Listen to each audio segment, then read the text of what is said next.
एवं सौभाग्यर कथा आज आमर जो आलोचक मोर प्रिय बंधु डॉक्टर दुर्गा माधव पृष्टि से शरण श्रीक्षेत्र एक घरिया ग्रामर निवासी मुझे से क्षेत्र को जाइए बंधु द्वारा आमंत्रित होगी तो तांकर कविंकर सबुठ श्रेष्ठ रचना थिला रसकल्लोल रसकल्लोल से जो आह्वान देते मु आपण मानक मध्य से आह्वान दूची करो आहे साधु करो आहे साधु जन माने मन एक तान कर्ण डेरी कमल नयन कथा को स्वर दे कहले एमती हम करो आहे साधु जन माने मन एक तान कर्ण डेरी कमल नयन कथा को कଳି कलुष संघात उपरे करी संघात संशय न कर भव भय व्यथा को कला करे अंधार प्राय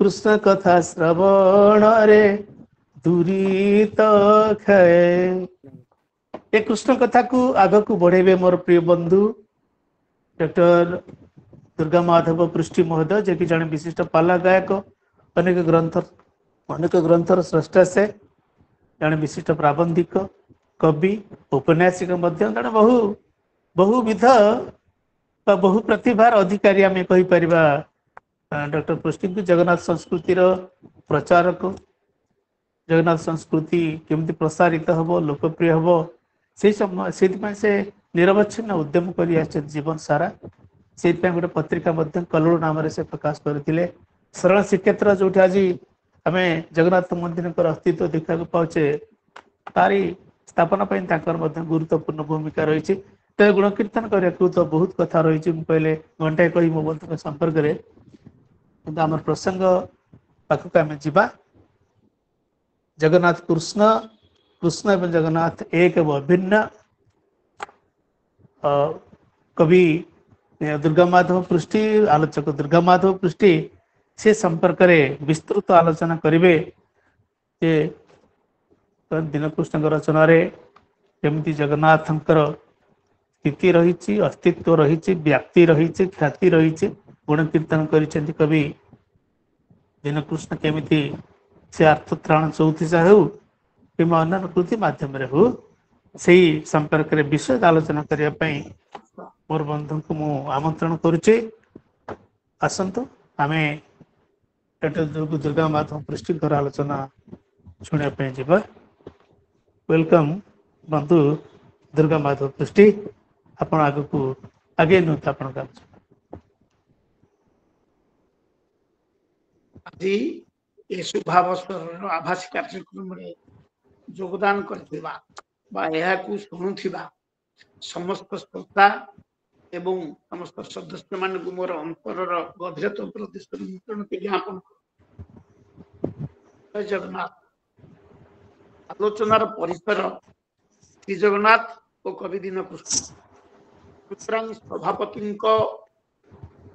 आलोचना प्रसंग को भित्ति करी मोर वक्तव्य को मु दुई भाग विभक्त कर निवेदन करुच्ची आपण माने पुखानुपुखर भाव सविशेष भाव धन्यवाद कर दीनकृष्ण आगे आम आलोचना कर जगन्नाथ जगन्नाथ तत्व संपर्क आज सारा भारत वर्ष विभिन्न मत रखा किंतु आज आलोच्य प्रसंग दीनकृष्ण चिंता चेतना दीनकृष्ण दर्शन श्री जगन्नाथ ए संपर्क आलोचना टी परवर्ती पर्याय को रखुची प्रथम दीनकृष्ण संपर्क आपण मान सूचना देउछि हमर संयोजक एवं सभापति ए संपर्क रे अनेक सूचना आपण मान दे सारछन मु ताकु विशद भाव विवरणात्मक भाव पाठ करने को चाहूँगी समय सप्तदश शताब्दी पुरी रे गजपति दिव्यदेव राजत्व समय से समयटी हूँ 1686 ख्रीष्टाब्द रु 1713 ख्रीष्टाब्द यही समय रे सुवर्णरेखा नदी तटस्थ जलेश्वर अंचल बा जलेश्वर ब्लॉक कहले अत्युक्ति हेब नाही आधुनिक भाषा रे ब्लॉक रो मुणुतुणिया ग्राम रे 1650 रु 1686 ख्रीष्टाब्द मध्य भक्त कवि दीनकृष्ण दास जन्म ग्रहण करथिले। तेणु जन्म ग्रहण करने समय परे परे दिव्य सिंहदेव राजत्व समय तांकर ख्याति से अर्जन कर सारी। कवि निजर जन्मस्थान संपर्क काव्य रस विनोद रे सुंदर भाव में गोटे परिचय पत्र देला भली रखी जाइछंती, जहाँकि मध्ययुगीय काव्यकर्ता काव्य बली रे ए सब परिचय देखा गवेषक माने पाई न थांती। पूर्व वासना आदि मूल जन्म राजपूत कुल मधुसूदन ज्येष्ठ शिष्य नाम मोहर कृष्णदास सुवर्णरेखा नदी तीर कटक नाम जलेश्वर शपथ पुरुष मत ही गला जे केते काल बही। ये गोटे शब्द को मुझे आपण पाखे आलोचना करने को चाहे। जन्म राजपूत कुल अनेक गवेषक तांको संपर्क अनेक मत देइचंती। एपरिक ओडिया साहित्य रे जो मोर बंधु सभापति राजे तांकरी भाषा रे मु कहबा चाहूची, केवल पाठागार रे बसी टेबुल रे लेखा लिखि करी गवेषणा करबा अनेक प्राध्यापक माने जाइचंती। सेमानक भाषा रे अनेक दीनकृष्ण अछंते एवं पुरी रे दीनकृष्ण घर बोली कहंती। किंतु उत्कल विश्वविद्यालय रे मो द्वारा स्थापित रस विनोद ग्रंथ एवं कवि दीनकृष्ण संपर्कित संदर्भ रे मु से सबु को प्रमाणित कर साची जे दीनकृष्ण दास हेचुन जलेश्वर निवासी। राजपूत कहबार अर्थ जेते बेले मरहटा शासन आसीथिला सेते बेले केतक राजपूत माने ओडिशा तांको सहित पळे आसी युद्धर विरत हबा परे से माने बंग अभिमुखी यात्रा करथिले। किंतु सुवर्णरेखा नदी तीरवर्ती अंचल रे बसवास करी रहिबा परे कृषि एवं वाणिज्य आदि करी जीवन निर्वाह कले। से सात पुरुषर उत्तराधिकारी होचंती दीनकृष्ण। तेणु निजको राजपूत बा मो ओडिया भाषा राजू बोली से सूचना देइछन। राजू एक जाति। तेबे दीनकृष्ण हेउचंती मधुसूदनकर ज्येष्ठ संतान। मुणुतुणिया परिदर्शन करी मुणुतुणिया को निजे जाई गवेषणा बेले ए कथा मु स्थिर करि सारिछि जे दीनकृष्ण को मिसाई से माने 6 भाई थिले। ए 6 भाई को भितर ये होचन ज्येष्ठ, अन्य माने समस्त कृषि कर्म कर जीवन यापन करथिले उपरवास। अतएव एही दृष्टि से राजपूत कुल रे जन्म तांकर सप्तपुरुष एही मुणुतुणिया ग्राम रे वास करिथिले एवं निज दीनकृष्ण जगन्नाथ प्रति जगन्नाथ प्रति आसक्त हवा परे जगन्नाथ प्रति उत्सर्गित जीवन यापन करिबा परे से एही सुवर्णरेखा नदी तीर मुणुतुणिया छाड़ी श्रीक्षेत्र को चली आसीथिले। श्रीक्षेत्र रे भगवान कर महाप्रसाद आश्रा कर जीवन यापन करुथिले एवं गरुड़ खंब निकट रे से तांकर भक्ति निवेदन करुथिले। गोटे प्रवाद अछि ता सत्य बा मिथ्या ए पर्यंत सिद्ध होई नाही, तांको दुरारोग्य हो जायथिला। ए दुरारोग्य संपर्क रे मुक्ति पाइबा पाई प्रभु को गरुड़ खंब निकट रे से गोटे भजन निवेदन करंती प्रत्येक दिन। कृपा सिंधु बदन करी अवलोकन केउ करमहीन जन ताकुस्ततर होई कर जोड़ी जनाई गरुड़ खंब सन्निधान हे महाबाहु करुणा सिंधु नाम बही किना दिन जन रे तही करुणा कल नाही किंपा हे भावग्राही एक कथा अन्यथा मन। एई भजन ते भजन नुहे गोटे चौतीसा। से चौतीसार नाम होचे आर्तत्राण चौतीसा। याकू से आमूल चमूल पाठ करती। ललित कंठ तांकर स्वर थिला, ललित कंठरे गान। तेबे दुरारोग्य मुक्ति पाइबा पाई भगवान को निकट रे एही ललित मधुर कंठरे गान करुथिबा चौतीसार लालित्य कंठध्वनि एवं तार विशेष विवेचना को लक्ष्य करी अन्य श्रद्धालु पंडा माने एवं पार्षद वर्ग तांको प्रति बा तांको कीर्ति प्रति टिका ईर्षान्वित हेले। ईर्षान्वित होई ए कथा दिव्यसिंह देव को जणाइले। दिव्यसिंह देव को जणाइबा परे जहा हला परवर्ती पर्यायर आलोचना करिबा। एई दुरारोग्य पीड़ित दारिद्र्य कषित निर्यातित कवि होउचंती कवि दीनकृष्ण दास एवं ओडिया मध्ययुगीय साहित्य रे जेउ प्रतिभाधर कवि माने आत्मप्रकाश करथिले सेमानक भितरे ये थिले ज्येष्ठ। हमर गोटिए ओडिया साहित्य समालोचक माने प्रहलिका कहंती बा प्रवाद वचन कहंती उपमा भंज वीरस्य तसैव चार्थ गौरवम कल्लोले पदलालितम संति चिंता मणंत्रय। एई उक्तिटिरे मात्र हाथ गणती 3 जन कविंकर प्रसिद्धि सारा ओडिया साहित्य विचलित होइछि।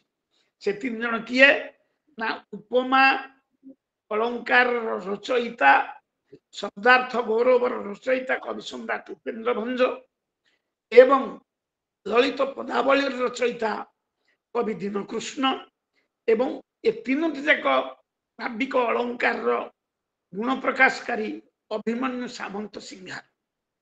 तेबे एतद व्यतीत ओडिया रीति साहित्य को समृद्ध करथिबा कवि मानक भितरे कवि सूर्य सदानंद ब्रह्मा आउ कवि सूर्य ब्रह्मा जदुमणि महापात्र ब्रजनाथ बड़जेना हमर एपरी कवि माने मध्य एई समय को से माने एई रीतियुगीय साहित्य को मध्ययुगीय साहित्य को समृद्ध करिसंती।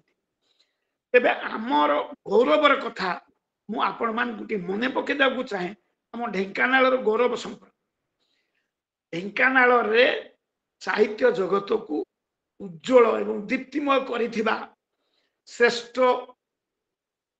3 जन व्यक्ति नाम आम प्रत्येक स्मरण करने उचित साहित्य संसद से किए ना आपण मानकर विश्वविख्यात टीकाकार श्रीधर दास भक्त कवि दीनकृष्ण दास एवं कवि सम्राट भंजक प्रतिस्पर्धी जने कवि से संपर्क आलोचना खूब अल्प होचन ब्रजनाथ बड़जेना। वैदेश विलास आपण मानकर सुभद्रा परिणय एभली काव्य रचना करथिबा स अनुप्रासिक काव्य ब अनुप्रासिक काव्य रचना करथिबा भंजक अपेक्षा ये आहुरी उच्चतर कहीं तार जुक्तिटा मु आपण मान पाखरे अवस्थापन करूछि। अंबिका विलास काव्यटी ब्रजनाथ बड़जेनांकर अनुप्रास रचित। आपण माने समस्त व्याकरणिक समस्त साहित्यिक अक्षर को आउ को मात्रा दे अक्षर करी हबो कि और जदि मात्रा दे दियंती आ हे जीवो तापर हर्षई हर्षौ ये सब हे जीवो किंतु स्वतंत्र अक्षर समग्र काव्य रचना करी से भंजंकर प्रतिस्पर्धी पाता उच्चतर आसन दाबी करती। तांको दुर्भाग्य ढेंकानाल माटे जन्म हेचु। यदि अन्य को देश रे बा अन्य को जिल्ला रे जन्म होई थांते से केते ऊर्ध्वर थांते से कथा कल्पना करी होई। सेही परि भाबरे स्मरणीय श्रीधर स्वामी एवं कवि दीनकृष्ण एमाने ढेंकानाल माटी को गौरवान्वित। एतद व्यतीत एई माटी रे फकीर मोहन निजर वृत्ति करिथिले। राधानाथ राय मध्य पाल्लहरा निवास करी तांकर वृत्ति करिथिले शिक्षा विभाग रे एवं आपण मानकर अन्नदा शंकर राय ब्रजनाथ बड़जेना हाई स्कूल शिक्षकता एवं ए अंचल रे मध्य काव्य साहित्य सृष्टि करिथिले एवं विश्वविख्यात भारत विख्यात गवेषक भाषा विज्ञानी गोलक बिहारी धल ए ढेंकानाल माटी रे जन्म।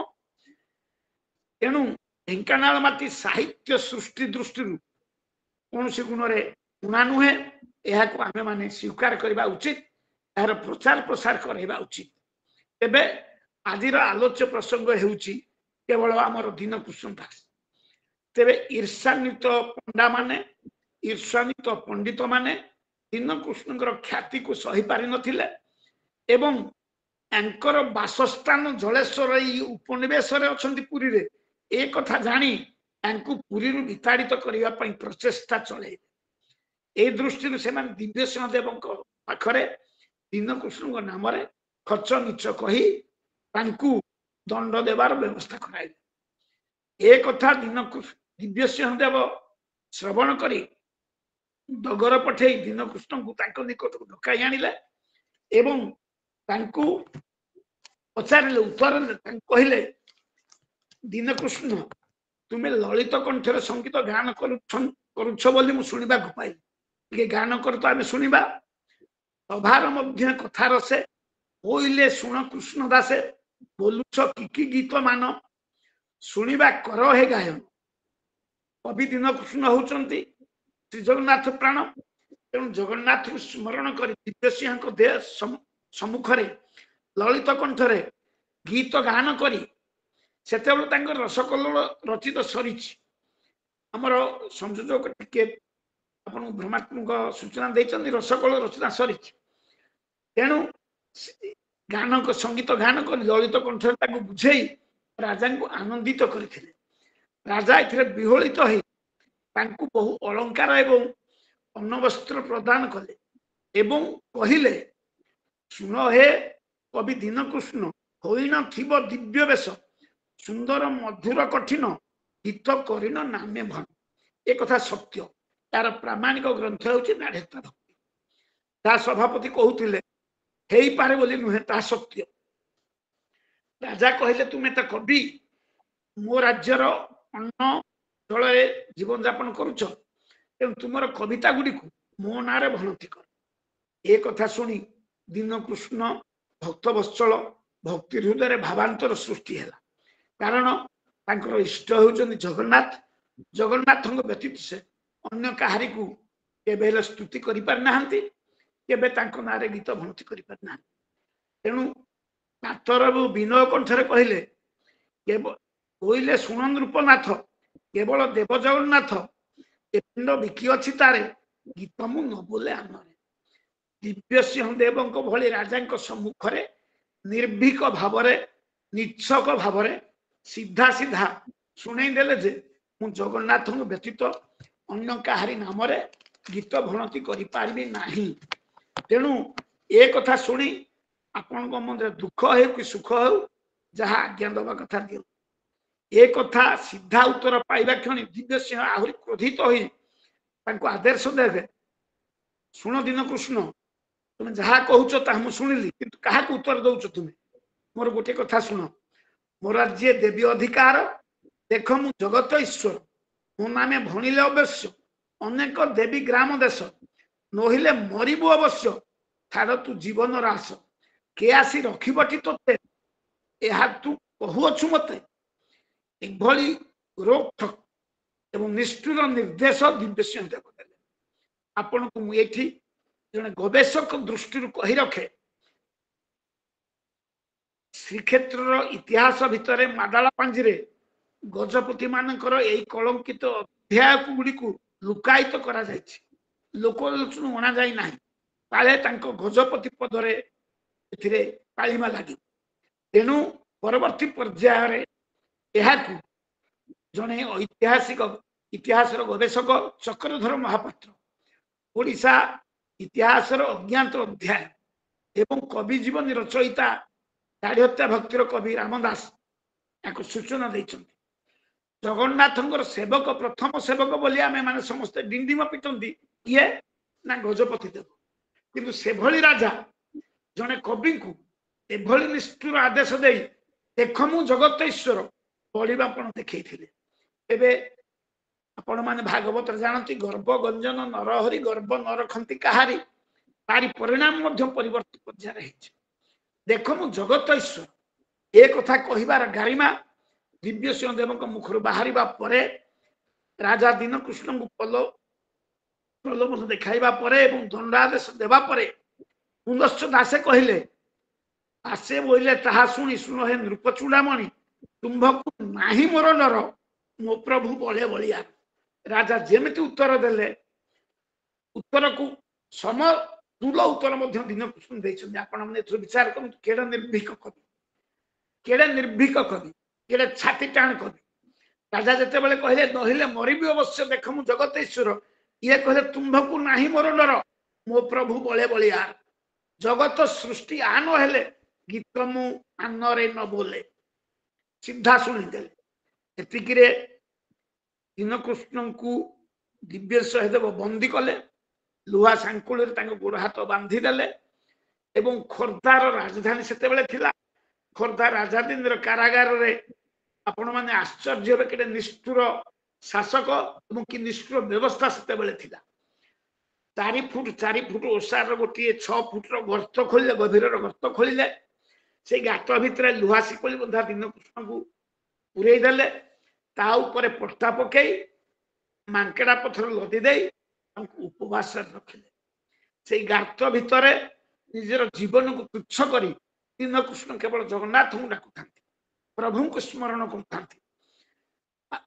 भक्त आ भक्ति भक्त भक्ति भगवान ये 3 तो एक सरल रेखा नीलाद्रीनाथ रत्न सिंहासन भक्तर आकुल निवर्धन आरती रे थरी उठिला से तांको पाखकु जाई से लुहा शिकोली फिटे देइचंदी आपण माने पुराण सुनिथिबे वसुदेवंकर लुहा शिकोली जेमति फिटी थिला सेमिति दीनकृष्ण लुहा शिकोली फिटी जाइथिला महाप्रसाद देई दीनकृष्ण जीवन रखिले प्रभु जगन्नाथ एवं एने राति रे दिव्य सिंहदेव को स्वप्न देश कले दिव्य सिंहदेव तुमरे भक्त श्रेष्ठ को मोर कारागार मुक्त कर एक कथा सुनिला क्षणी राति न पाहुणु ब्राह्म मुहूर्त रे दिव्य सिंहदेव तारा भीतर को प्रवेश करी देखिले जे दीनकृष्ण देहरा लुहा शुंकली नाही केवल गातर से ठिया है हाथ जोड़ी प्रभु को प्रार्थना कर आश्चर्य हेले ये तो प्रभु को लीला बोली भाविले एवं सेठी दीनकृष्ण को उद्धार कले पाखे क्षमा प्रार्थना कले शेष कहले जे सार ए नृपति होइबा केवल हरिभक्ति सेवा हरिभक्ति बिना ए संसार जगते अन्य सब छा ये कथा घोषणा करी दीनकृष्ण को मुक्त कले किंतु स्वाभिमानी कवि दीनकृष्ण आउ पुरी फेरी नाहंती श्रीक्षेत्र रही नाहंती सेठारु चली आसिले आमर भीमनगर गड़ हदगड़ निकटस्थ भीमनगर गड़ भीमनगरी गड़ निकटस्थ हदगड़ को जेउठी बलराम सामंत सिंहांकर शासन थिला से भौगोलिक स्थिति मु आपण मान को सूचे दे पारिबी ढेंकानाल 30 किलोमीटर दूर अनुगुल 30 किलोमीटर पश्चिम पूर्व को दूर तालचेर उत्तर को दूर हिंदोल दक्षिण को दूर मध्यस्थल होची गुड़िया काटणी छक मात्र 4 किलोमीटर होती धौलपुर ब्रजविहारपुर शासन बोली कहा जाए धौलपुर शासन आपण मन जानथिबे आम ढेंकानाल इतिहास रचयिता रामचंद्र नंद भक्ति विनोद 1932 मसीह ढेंकानाल इतिहास सूचना देइचंती भीमनगर दंडपाट रे बलराम सामंत सिंहार राजूती करुथिले एवं बलराम सामंत सिंहार जने भक्तिपरायण सर्वलोकप्रिय सर्वसाह राजा थिले तांकरी प्रोत्साहन पाई तांकरी अन्नवस्त्र खाई दीनकृष्ण राजगादी ठारू बा राजप्रसाद ठारू 1.5 किलोमीटर 2 किलोमीटर दूर रे कन्यकेश्वर लिंग पाशरे एक घरिया ग्राम रे बसवास कले एवं बसवास करिवा पई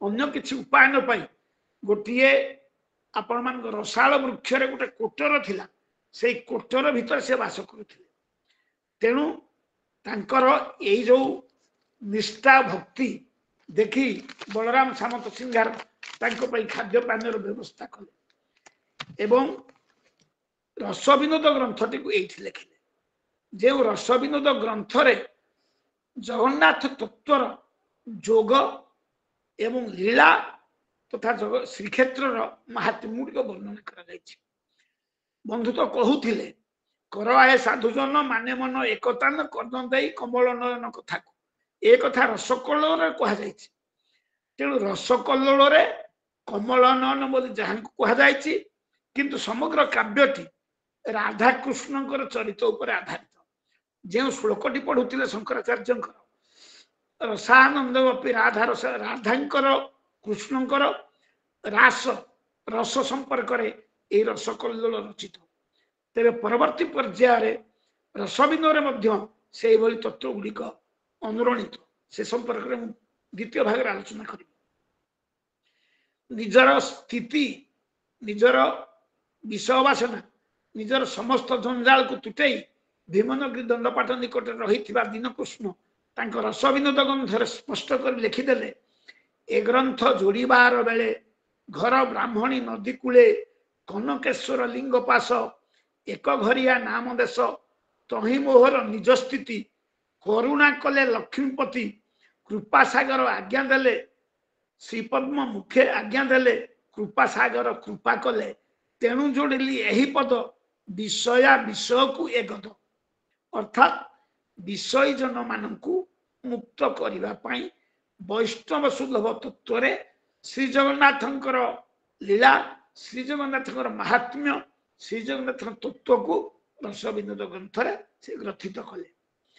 तेबे यह स्पष्ट जे दीनकृष्ण दास जलेश्वर जन्म ग्रहण करी तांकर सारस्वत साधना को श्रीक्षेत्र रे आरंभ करी सेठारु निर्वासित होई ढेंकानाल जिला एक घरिया ग्राम रे कनकेश्वर लिंग पासरे अवस्थान करथिले। जे स्थान रे अवस्थान करथिले लोक कथा प्रचलित तांकर इहलीला संवरण करिवा बेलकु प्रभु श्री जगन्नाथ तांको आसी दर्शन देथिले एवं जीवन शेष दर्शन करी एइठारे सलील समाधि पाई जाइथिले। तेणु सलील समाधि पाइबार जुक्ति बंधु जहाँ सूचई थिले जे तांको जो व्याधि होइथिला से व्याधि मुक्ति पाइबा पाई जगन्नाथ प्रार्थना करथिले। सेतेबेलर समाज सेई कुष्ठ रोग व्याधिग्रस्त लोक मानकु संस्कार करुनथिले। तेणु ए धारा प्रचलित कुसंस्कार प्रचलित थिला बेले दीनकृष्ण शेष निश्वास त्याग करला बेलकु आपण विचार करनु पुराण कथा को रामचंद्र भली ब्राह्मणीर जलधार रे सलील समाधि नहीं जीवन को विसर्जन कर देथिले एवं जगन्नाथंकर शेष दर्शन पाइथिले।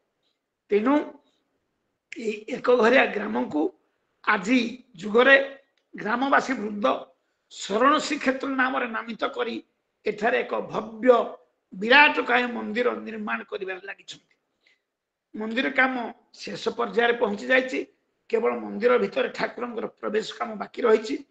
आपण मान समस्त अनुरोध दीनकृष्ण प्रति जदि आपण मान ममता थाए श्री जगन्नाथ प्रति जदि आपणकर भक्ति भाव थाए तेबे नूतन श्रीक्षेत्र को टिकिए जीवन समय बाहर करी विषय विषय भितर निवृत्त रही दर्शन कर दे आसंतु।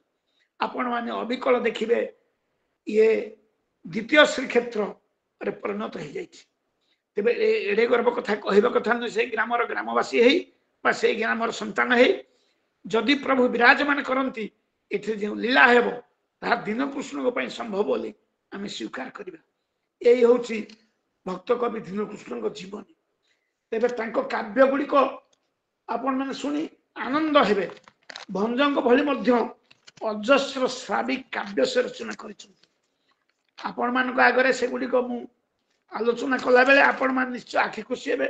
दुरारोग्य रे पीड़ित होई मध्य निजर एई व्याधिग्रस्त जीवन रे एवं दारिद्र्य निपीड़ित होई मध्य निर्यातित होई मध्य तांक रचित काव्य गुड़िक हेला रसकल्लोल रसविनोद प्रस्ताव सिंधु धर्मसागर महिमा सागर नामरत्न गीता नाम ब्रह्म गीता अमृत सागर गुण सागर माघ महात्म्य भूतकेली नावकेली अलंकार बोली आर्तत्राण चौतीसा कमल कमलाकांत चौतीसा जगमोहन छांद कृष्णदास बोली श्रीवासक सजा समदीर्घ बोली संसार बोधन बारपदिया भक्ति गीतिका कृष्णलीलात्म गीतिका लौकिक गीतिका उद्धव चौतीसा गोपी चौतीसा यही 24 चौतीसा मु ग्रंथर स्थापित कर मोर मन ना 24 गौतीसा एवं भजन जना जो भजन जना नित्य प्रतिदिन आपण मैंने बोलती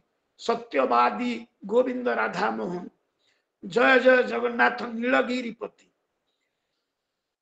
ये जो भजन गुड़िक आपण मैंने प्रतिदिन पढ़ती से भजन गुड़िक रचयिता होती कवि दीनकृष्ण। तेरे एते गुड़िए काव्य कविता 34 रचना करी मध्ययुगीय साहित्य को समृद्ध करिथिबा कवि मान भितर दीनकृष्ण जन श्रेष्ठ कवि। संपर्क आज आम मान आलोचना कर सुजोग मिलथिबार मु निजको मोर धन्य मन करूछि। आपण मानक धन्यवाद जनाऊछि ए संपर्क मते देथिबे। दीनकृष्ण निर्भीकता संपर्क पद्धति हम कहता काव्य अच्छी राजा को जहाँ शुणी सी कृष्ण आश्रा करी सुविद्या आचरी पाषांड को जहाँ स्तुति कृष्णदास कहे किछि भल नुहे केवल छाती की काती। पुणी गोटे वाक्य शुणवे आप भावे जे ये केड़े निर्भीक दाम्भिक कवि। कवि जा करे मूर्ख को स्तुति हे दिव्य सिंह देव कवि जा करे मूर्ख को स्तुति एथकू बड़ नाही विपत्ति एथिकी प्रति छाती रे काती मारी मरिबा भल है। एभली वाक्य आपण मध्य शत्रु को शुणई पारिबे नाही। एभली वाक्य आपणकर विरोधी की मध्य शुणई पारिबे नाही जहाँ दीनकृष्ण राजा को शुणईथिले।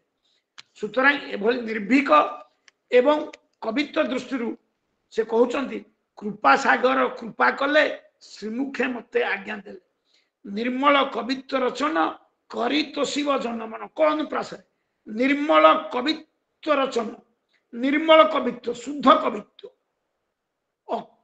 अक्षर अक्षर पदरे अक्षर अंगुष्ठे अक्षर गणिब कविता रचना कर रसबिंदु कहते तेणु हाथ में गणी व्याकरण को लक्ष्य रखी निर्मल कवित्व शुद्ध कवित्व आज कवि मान जो कविता रचना कर कवितार कौन अच्छी आम ता अनुभव कर तेरे निर्मल कवित्व कहबार अर्थ कवित्व आध्यात्मिकता नथिले साहित्य आध्यात्मिकता नथिले साहित्यर केन्द्र आध्यात्मिकता नहेले ताहा पशुर लांगुल विहीन गोटे पशु भली प्रतीति हुए। अच्छा डॉक्टर प्रफुल्ल पाणी अच्छा प्राध्यापक रमेश साहू अच्छा आपण मैंने अच्छा तेणु आध्यात्मिक हूँ साहित्यर केन्द्र सेतेबेले थिला से कृष्ण रस हो राम रस हो बा पौराणिक उपाख्यान हो तार मूल केन्द्र थिला आध्यात्मिकता।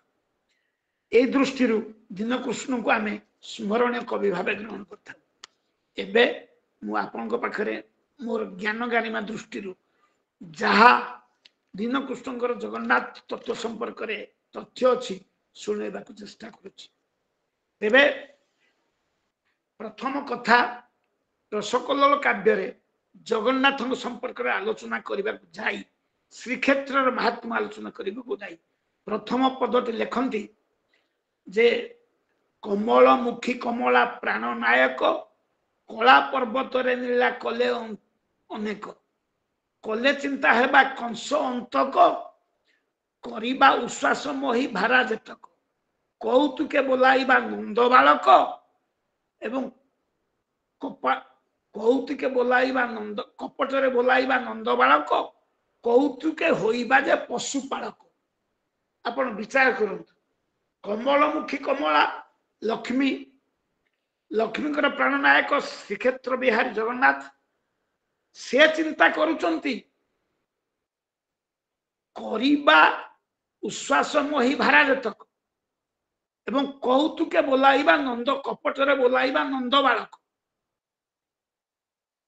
कौतुके होइबा जे पशुपालक।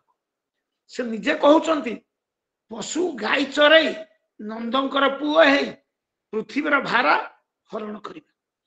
यही कथा को मु आपन गीता को नहीं जावाक चाहे परित्राणाय साधुना विनाशाय च दुष्कृतम धर्म संस्थापनार्थाय संभवामि जुगे जुगे। जहा बंधु प्रोफेसर साहू कहते जे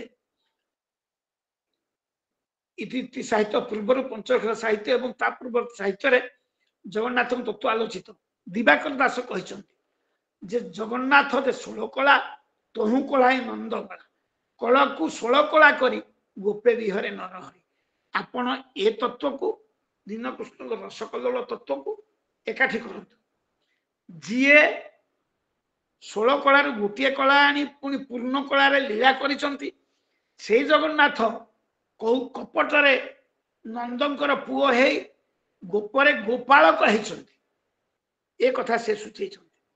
सुतरां केवल एतिकी नुहे ଆପଣ ପୁଣି କହିପାରେ ଯେଉଁ ଛାନ୍ଦଟି ପଢୁଥିଲେ ସଭାପତି ମହୋଦୟ ସେଇ ଛାନ୍ଦ ଦ୍ୱିତୀୟ କୌଣ ପକୁଳେ ଭାରି ହୋଇ ଧରଣୀ ସୁନ୍ଦରୀ ବିନୟ ହୋଇ ବ୍ରହ୍ମାଙ୍କ ପାଶେ କହିଲା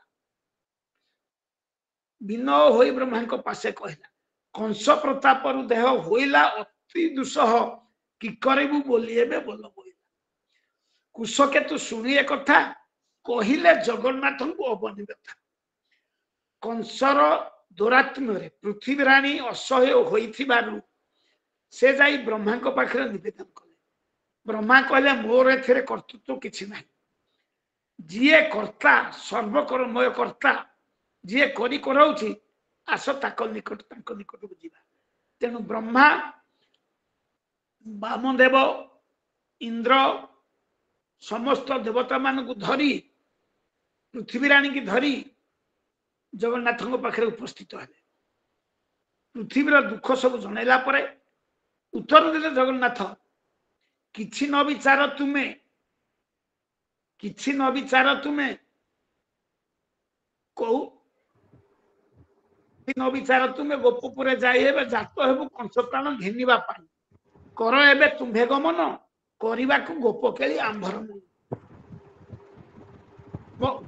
କମଳମୁଖୀ କମଳା କଣ୍ଠମର କତମାଳା ଆଜ୍ଞା ଦେଲେ କରୁଣା କଟାକ୍ଷ ନାହିଁ ପୂର୍ବ ହୃଦୟ ହଉଛି ଶ୍ରୀ ଜଗନ୍ନାଥ ବ୍ରହ୍ମାଙ୍କୁ କହିଲେ ଆପଣ କିଛି ବିଚାର କରିବା ଦରକାର ନାହିଁ ଆମେ ଗୋପପୁରରେ ଯାଇ ଜନ୍ମ ହବୁ ଏବଂ ଗୋପ ବାଳକ ମାନଙ୍କ ସାଙ୍ଗରେ ଆମେ ଲୀଳା କରିବୁ କଂସ ପ୍ରାଣ ନବୁ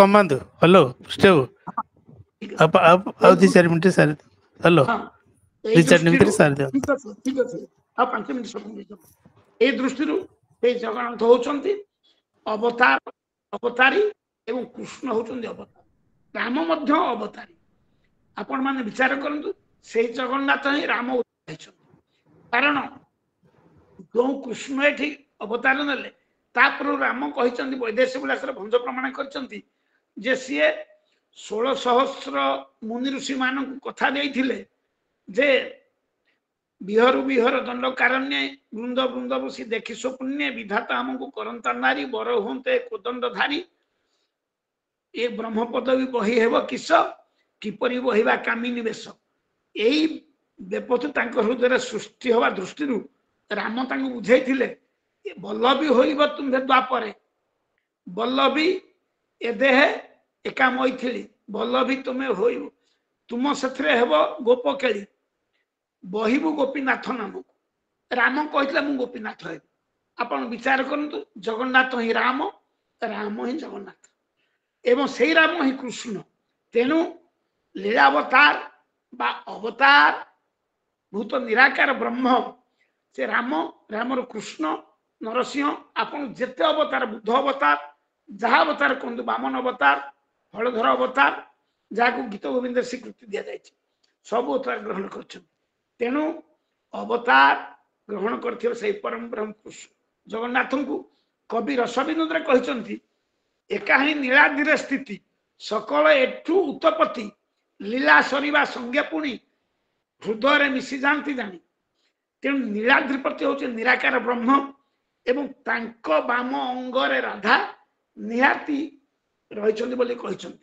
ବାମ ଅଙ୍ଗରୁ ରାଧା ଜନ୍ମ ଏ ରୂପେ ସୁଭଦ୍ରା ଜନ୍ମ ରାଧା ଆଉ ସୁଭଦ୍ରାଙ୍କୁ ରସବିନୋଦର କବି ଦୀନକୃଷ୍ଣ ଏକ ବୋଲି କହିଛନ୍ତି କହିଲେ ସେ ସୁଭଦ୍ରା ନୁହନ୍ତି ସେ ରାଧା କଣ କରନ୍ତି ନିତ୍ୟରେ ସଦା ରାସ ଖେଳି କରନ୍ତି ପ୍ରଭୁ ବନମାଳି ଏ ନିତ୍ୟ ରାସ ଦେଖିବାକୁ ବିଷ୍ଣୁ ଉଦ୍ଭବ ଜଗତକୁ କହିଲେ ବିଷ୍ଣୁ ଆଉ ଜଣେ ନିରାକାର ଗୋଲକ ଧାମରେ କରୁଥିବା ରାସକୁ ଦେଖିବା ପାଇଁ ବିଷ୍ଣୁ ବ୍ରହ୍ମା ଶିବ ଏ 3 ଜଣ ଏ ଟିକେ ସଭାପତି ମହୋଦୟ ମୁଁ ଟିକେ 2 ମିନିଟ ନେବି ଏଇ ତତ୍ତ୍ୱଟାକୁ କହିବାକୁ ଏ 3 ଜଣ ଆଗ୍ରହୀ ହେଲେ ଏବଂ ଦେଖିବାକୁ ଗଲେ ସେଥିରେ ସେ ଯମୁନାଙ୍କୁ ବାଟ ଯୋଗେଇଥାନ୍ତି ଦ୍ୱାର ଯୋଗେଇଥାନ୍ତି ଆପଣ ଶୁଣନ୍ତୁ ଏଇ ତତ୍ତ୍ୱ ଟିକେ ଯମୁନାଙ୍କୁ ଯୋଗେଇଥାନ୍ତି ସେ କାହାରିକି ଛାଡ଼ି ଦିଏ ନାହିଁ ସେ ରାସ ସମୂହ କାହାରିକି ଛାଡ଼ିଦେଲା ନାହିଁ ତେଣୁ କଣ କଲେ ନା ବ୍ରହ୍ମା ଏବଂ ବିଷ୍ଣୁ ଦୀର୍ଘ 12 ବର୍ଷ କାଳ ରହିବା ପରେ ସେ ମାର୍ଗରୁ ଫେରି ଆସିଲେ ନିତ୍ୟ ଧାମର ଗୋଲକ ଧାମ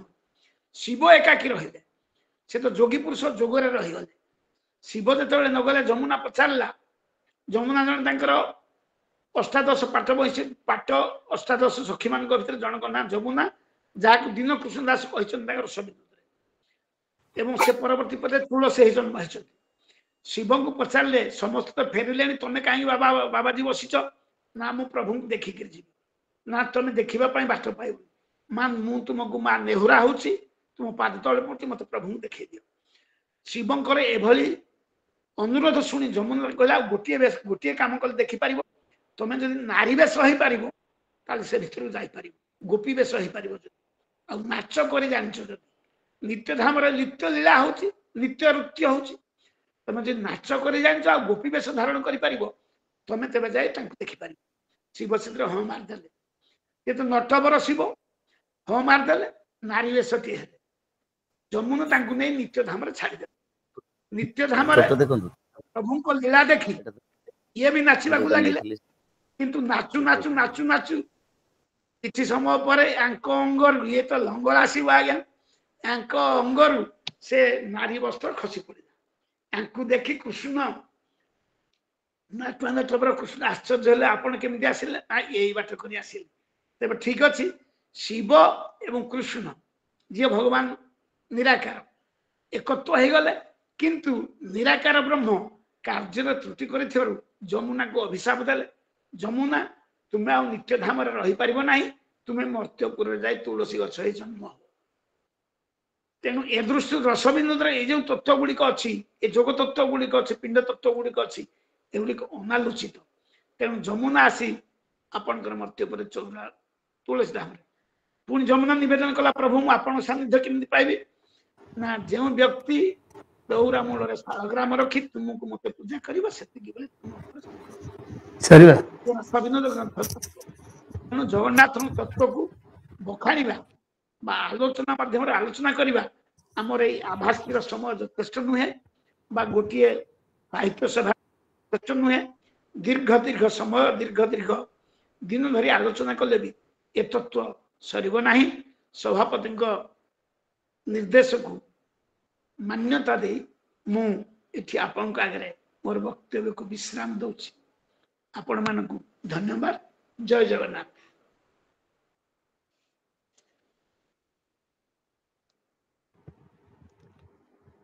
ଧନ୍ୟବାଦ ଡକ୍ଟର ପୃଷ୍ଟି। ଏକ ଅତ୍ୟନ୍ତ ଉପାଦେୟ ମନୋଜ୍ଞ ଆଲୋଚନା ଥିଲା। ଆପଣଙ୍କର ଯାତ୍ରା ଆରମ୍ଭ ହେଲା ମୁଣୁତୁଣିଆ ଗାଁରୁ, ଶ୍ରୀକ୍ଷେତ୍ର ଦେଇ ଆପଣ ଚମତ୍କାର ଭାବରେ ଏକ ଘରିଆ ଗାଁରେ ପ୍ରବେଶ କଲେ ଏବଂ ସେଇଠି ଦୀନକୃଷ୍ଣଙ୍କର କୃତି ଏବଂ କୃତିତ୍ୱକୁ ଆପଣ ସଂକ୍ଷିପ୍ତରେ ଆଲୋଚନା କଲେ। ବାସ୍ତବରେ ଆପଣଙ୍କର ଆଲୋଚନା ଆହୁରି ମନୋଜ୍ଞ ହୋଇପାରିଥାନ୍ତା ଯଦି ଆପଣଙ୍କର ଦୀନକୃଷ୍ଣଙ୍କର ଜୀବନ ଅଂଶକୁ ସଂକ୍ଷିପ୍ତ କରିପାରିଥାନ୍ତେ। ପ୍ରକୃତ ତଥ୍ୟ ଏବଂ ଆନନ୍ଦଦାୟକ ଜିନିଷ ଗୁଡ଼ିକ ଶେଷ ଆଡ଼କୁ ବାହାରୁଥିଲା, ଯେଉଁଟାକି ଆମକୁ ଚମତ୍କୃତ କରୁଥିଲା। କିନ୍ତୁ ସେ ଦିଗରେ ଆପଣ ଟିକେ ଧ୍ୟାନ ନ ଦେଇକି ପ୍ରାରମ୍ଭିକ ପର୍ଯ୍ୟାୟକୁ ବେଶୀ ସମୟ ଦେଇଥିଲେ, ତେଣୁ ଆମେ ଆପଣଙ୍କର ଚମତ୍କାର ଆଲୋଚନାରୁ ବଞ୍ଚିତ ହେଲୁ। କିନ୍ତୁ ବାସ୍ତବରେ ଦୀନକୃଷ୍ଣଙ୍କର ଯେଉଁ ଦଣ୍ଡିତ ହେବାର ଦୃଶ୍ୟ, କରୁଣ ଦୃଶ୍ୟ ଏବଂ ଭୀମନଗର ପାଟ ପର୍ଯ୍ୟନ୍ତ ଯାତ୍ରା କରିବାର ଆମ ସଫଳ ସାହିତ୍ୟିକ ଯାତ୍ରାର ଚିତ୍ର ଆପଣ ସୁନ୍ଦର ଭାବରେ ବର୍ଣ୍ଣନା କରିଛନ୍ତି। ବିଭିନ୍ନ ଗ୍ରନ୍ଥର ନାମ ମଧ୍ୟ ଆପଣ ଉଲ୍ଲେଖ କରିଛନ୍ତି, ଯେଉଁଟାକି ଶ୍ରୋତାମାନଙ୍କୁ, ଯେଉଁ ମୁଁ ଦେଖୁଛି ଆବାସ କାର୍ଯ୍ୟକ୍ରମରେ ବହୁତ ଶ୍ରୋତା ଆମର ଉପସ୍ଥିତ ରହିକି କାର୍ଯ୍ୟକ୍ରମକୁ ଉପଭୋଗ କରିଛନ୍ତି। ଯେହେତୁ ସମସ୍ତେ ଦୀନକୃଷ୍ଣ ଦାସକୁ ସମ୍ମାନ କରନ୍ତି ଏବଂ ବିଶେଷ କରି ଜଗନ୍ନାଥଙ୍କର ଏବେ ତ ରଥଯାତ୍ରା ଯାଇଛି, ଜଗନ୍ନାଥଙ୍କର ସ୍ମୃତି, ଜଗନ୍ନାଥ ଯାତ୍ରାର ମହକ ସମସ୍ତଙ୍କ ମନରୁ ଲିଭିନି। ତେଣୁ ସେ ଦୃଷ୍ଟିରୁ ସମସ୍ତେ ଏହି ଚମତ୍କାର ଭାବରେ ଉପସ୍ଥିତ ରହିକି କାର୍ଯ୍ୟକ୍ରମ ଉପଭୋଗ କରିଛନ୍ତି। ସମସ୍ତଙ୍କୁ ସଭାପତି ହିସାବରେ ଆଜି କାର୍ଯ୍ୟକ୍ରମର ସମସ୍ତଙ୍କୁ ଧନ୍ୟବାଦ ଅର୍ପଣ କରୁଛି ଏବଂ ମନେ ପକାଉଛି ଦୀନକୃଷ୍ଣଙ୍କର ଗୋଟେ ପଦ, କରଧରି କହୁଅଛି ହେ ଜନେ, କ୍ରୋଧ ଅଭିମାନ ନ ଧର ମନେ, କରୁଣା ହୃଦୟ ନିରତେ ହୁଅ, କୃଷ୍ଣ କଥାରେ ଏକା ମନ ଦିଅ করে দিন দান কহু কহু জীব কিଏ জীবন কহু কহু জীব কিଏ জীবন କେବଳ ସାଧୁ ସଙ୍ଗେ ସଙ୍ଗ ହୁଅ କୁଟିଳ ଲୋକ ପାଖକୁ ନ ଯାଅ କୋମଳ କରି କଥା ମାନ କୁହ କୃଷ୍ଣ ଭକତ ଜନ ମନ ମୋହ କୃଷ୍ଣ କର ଧ୍ୟାନ କୃଷ୍ଣ ଚରିତ ମାନ କର ପାନ କୃଷ୍ଣ କର ଧ୍ୟାନ। ଜୟ ଜଗନ୍ନାଥ। ସମସ୍ତଙ୍କୁ ବହୁତ କୃତଜ୍ଞତା ଧନ୍ୟବାଦ। ମୋ ବନ୍ଧୁ ମୋର ପ୍ରିୟ ବନ୍ଧୁ ଡକ୍ଟର ପୃଷ୍ଟିକି ଆପଣମାନେ ଶ୍ରଦ୍ଧାର ସହିତ ଶୁଣିଛନ୍ତି। ବର୍ତ୍ତମାନ ମୁଁ କାର୍ଯ୍ୟକ୍ରମକୁ ସଂଯୋଜକ ଶ୍ରୀ ବୈକୁଣ୍ଠ ବିହାରୀ ସ୍ୱାଇଁଙ୍କ ପାଖକୁ ଫେରାଇ ଦେଉଛି। ଶ୍ରୀ ସ୍ୱାଇଁ। ଟିକେ ସଭାପତି ମଧ୍ୟ ଟିକେ ସମୟ ନେବି। ମୋର ଉଦ୍ଦେଶ୍ୟ ଦୀନକୃଷ୍ଣଙ୍କର ଐତିହାସିକ ତଥ୍ୟଟାକୁ ସମସ୍ତେ ଜାଣନ୍ତୁ ଏବଂ ଇତିହାସରେ ଲୁକାୟିତ ସମସ୍ତ ତଥ୍ୟ ଲୋକଲୋଚନକୁ ଆସୁ। ଆପଣ ଯୋଉ ଦୁଇ ପଦ ପଢିଲେ ଇଏ 37 ଛାନ୍ଦରେ ରଚିତ। ଆପଣ ଏହାର ନିହିତ ତଥ୍ୟଟା ଜାଣନ୍ତୁ। କେବଳ ଦିବ୍ୟସିଂହ ଦେବକୁ ଏ ହେଉଛି ଉତ୍ତର ଯେ କରୁଣା ହୃଦୟ ନିରତ ହୁଅ, ଅହଙ୍କାର ରଖ, କୃଷ୍ଣ କଥାକୁ ଜଗତକୁ ଜାଣ। ତେଣୁ ସବୁ ଉଦ୍ଦେଶ୍ୟ ତାଙ୍କର କେବଳ ରସକଲ୍ଲୋଳରେ ଦିବ୍ୟସିଂହ ଦେବଙ୍କ ପ୍ରତି ବାକ୍ୟ ପ୍ରତ୍ୟୁତ୍ତର। ଧନ୍ୟବାଦ। ଆପଣ ମଧ୍ୟ ଏହାକୁ ପୁଙ୍ଖାନୁପୁଙ୍ଖ ଆଲୋଚନା କରି ପୂର୍ବରେ ଆପଣ ଏହି ସର୍ବ ଶ୍ରୀକ୍ଷେତ୍ରରେ ଜଣେ ମୁଖ୍ୟ ବକ୍ତା ହିସାବରେ ଯାଇ ଯୋଗ ଦେଇଥିଲେ ଏବଂ ଆପଣ ମଧ୍ୟ ସୁଚାରୁ ରୂପେ ଖୁବ ସୁନ୍ଦର ଭାବେ ଆଲୋଚନା କରିଛନ୍ତି।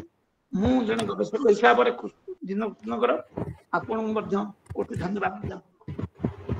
Thank you.